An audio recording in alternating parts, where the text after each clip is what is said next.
сәлеметсің бе?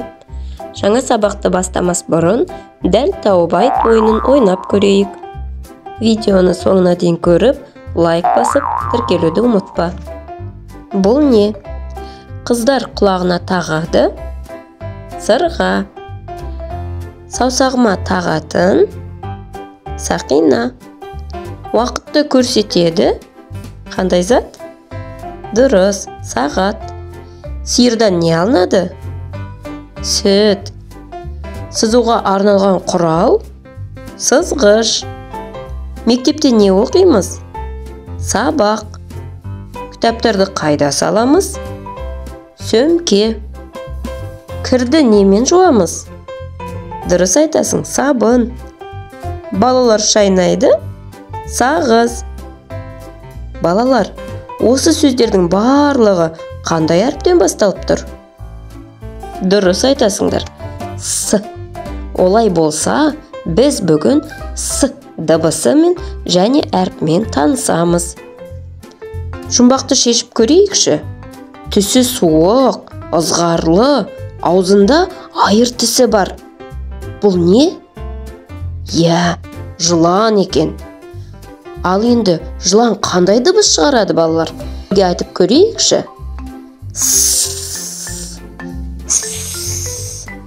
Яғни, осындай ысылдап дыбыс шығарады екен.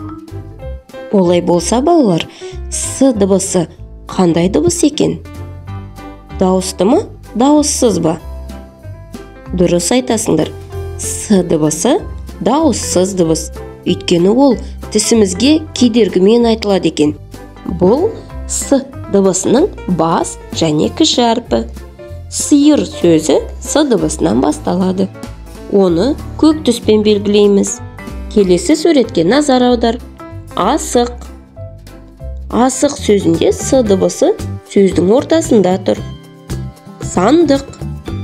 Сандық сөзінде С дыбысы сөздің басында тұр. Күнбағыс. Күнбағыс сөзінде С дыбысы сөздің соңында тұр. Яғни, С дыбысы сөздің басында да, ортасында да және соңында да кездеседі екен. Арнамызға тіркеліп, лайк басуды ұмытпа. Оқылым. Са. Са. Сана. Сана. Сақ. Сақ. Со. Со. Сона. Сона. Сал. Сал. Дос. Дос. Ай. Дос. Ай. Дос. Досан. Досан. Дулат. Дулат. Жарайсың. Өте жақсы. Жазылым.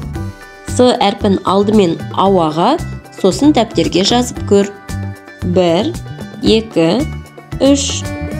Жоғарыдан имек. 1, 2, 3. Өте жақсы. Сенің қолыңнан бәрі келеді. Суретке назар аудар. Сөйлем құрап үйренейік. Балалар не істеді? Балалар гүлді суарды. Диас не істеді? Диас гүлді суарды. Енді өзің құрап көр. Өте жақсы, жарайсың.